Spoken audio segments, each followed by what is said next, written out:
Hello everyone, and welcome back to Candy Cyclism. The Tour de France has only just begun, but the battle for victory is already heating up with each passing stage. While Tadej Pogačar continues to showcase his incredible strength through explosive accelerations, Jonas Vingegaard and Visma Lease have chosen a completely different approach: patience, energy conservation, and a calculated gamble on the decisive battles in the final week. Is this a masterstroke of strategy, or simply the only viable response to Pogačar's overwhelming form? Today, Candy Cyclism takes a closer look at the key developments and explores why this year's Tour de France has become just as much a chess match as it is a test of physical endurance.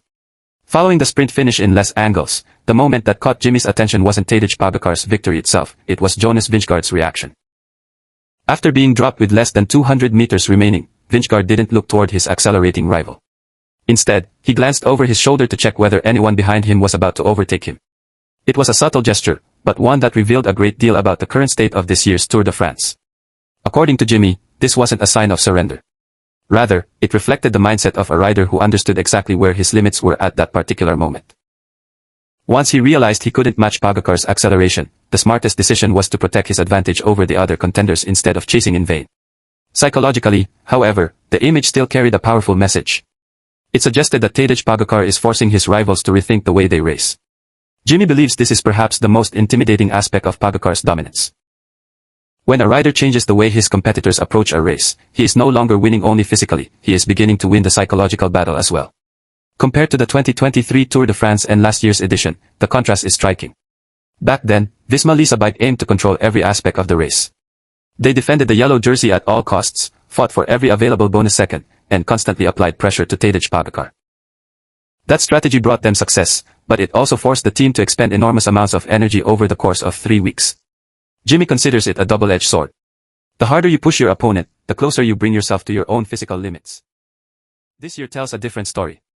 Jimmy has noticed that Visma Lease appear almost willing to hand control of the race over to UAE Team Emirates XRG.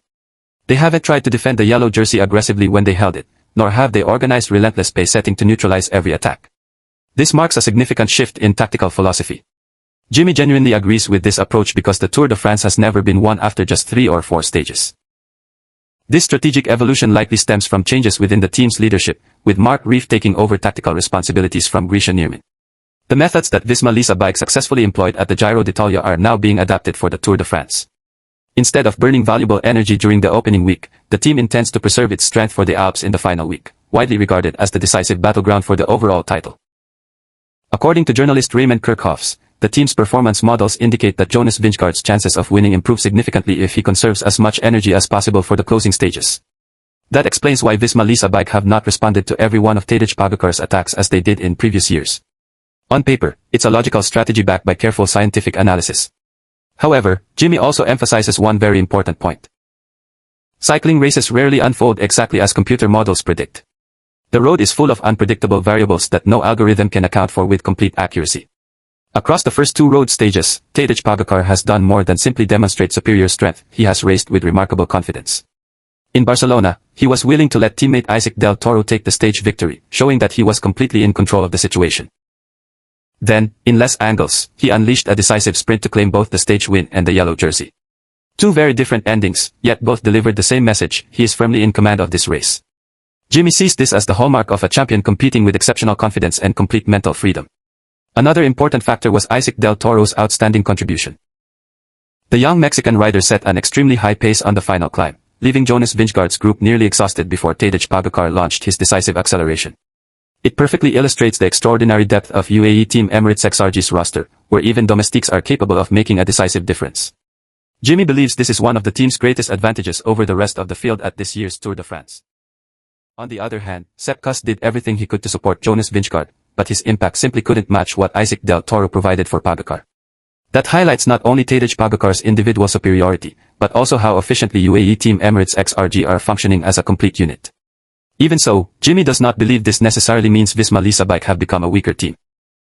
Rather, it simply reflects the reality that, at this moment, UAE Team Emirates XRG are operating at a level that is remarkably close to perfection. According to Jimmy, Visma Lease's long-term strategy is entirely justified. If they respond to every attack from the very first week, they risk repeating last year's mistake, wearing themselves down even more than their rivals.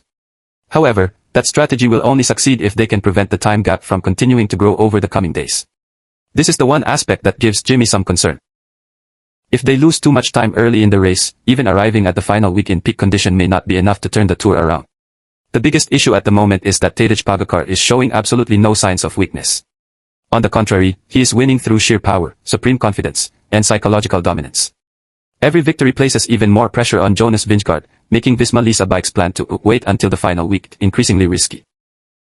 Jimmy feels that the more Pogačar keeps winning, the more his confidence grows, and that is exactly what none of his rivals want to see.